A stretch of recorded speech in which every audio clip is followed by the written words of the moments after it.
सुजानपुर के पूर्व विधायक राजेंद्र राणा ने कहा कि मुख्यमंत्री सुखविंदर सिंह सुक्खू का मॉडल पूरे देश में कांग्रेस के लिए विनाशकारी साबित हो रहा है और इसका ताज़ा उदाहरण दिल्ली के चुनावों में कांग्रेस की करारी हार के रूप में देखने को मिला है, जहां जनता ने पार्टी को पूरी तरह से नकार दिया और कांग्रेस एक भी सीट नहीं जीत पाई।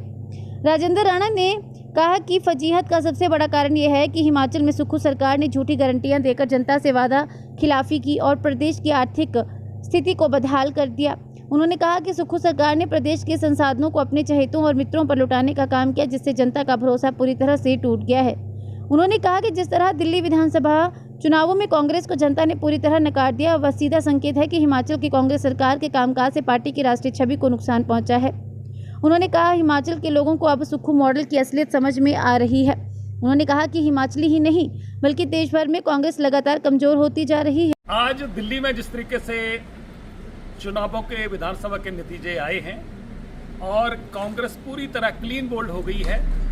आप जानते हैं कि इससे पहले आपके मध्य प्रदेश में, छत्तीसगढ़ में, राजस्थान में, महाराष्ट्र में, हरियाणा में पूरी तरह कांग्रेस का सफाया हो गया और अब आने वाले समय में भी मुझे लग रहा है कि पूरे देश में ऐसे हालात बनने वाले हैं, क्योंकि आज जो नतीजे दिल्ली में आए हैं पूरी तरह कांग्रेस का सफाया होगा। इसमें महत्वपूर्ण योगदान जो है वो हिमाचल प्रदेश का भी रहा है। लोग वहाँ पर चुनावों में हिमाचल प्रदेश की चर्चा, खूब चर्चा हुई कि किस तरीके से हिमाचल प्रदेश के लोगों को ठगा गया, किस तरीके से झूठी गारंटियाँ दी गई, किस तरीके से महिलाओं को 1500 रुपये के नाम से ठगा गया, किस तरीके से नौजवानों को 1 लाख नौकरियाँ देने के नाम पर ठगा गया, किस तरीके से 300 यूनिट बिजली देने के नाम पर ठगा गया। और 300 यूनिट देने की दूर की बात है, बिजली के बिल ही डबल कर दिए और प्रदेश के नौजवानों के नतीजे नहीं निकाले जिन्होंने पेपर दे के रखे थे।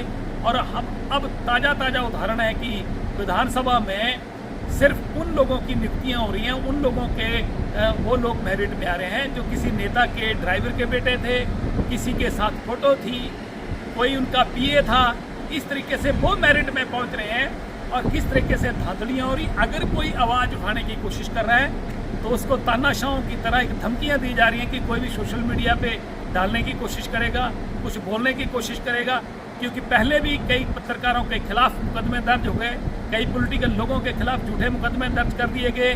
मुझे लग रहा है कि हिमाचल प्रदेश की भी जनता इंतजार कर रही है कि कब चुनाव आए और ये सरकार जो हिमाचल प्रदेश में है ये भी जल्दी से जल्दी इसकी छुट्टी जो है वो लोग करने वाले हैं। ये सरकार अपने वजन से गिरने वाली है।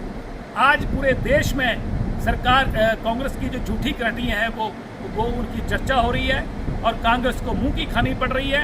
अगर देश में गारंटी कोई चल रही है तो एक ही गारंटी चल रही है, वो है देश के माननीय प्रधानमंत्री नरेंद्र मोदी जी की गारंटी, भारतीय जनता पार्टी की गारंटी।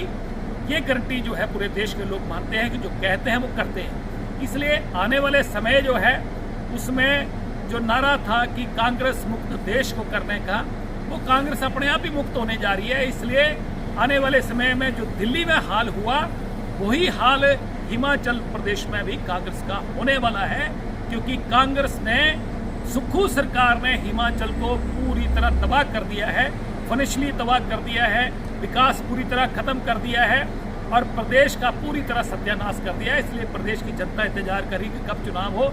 आज चुनाव हो जाए तो क्लीन बोल्ड दिल्ली की तरह हिमाचल प्रदेश में भी कांग्रेस बने जाए।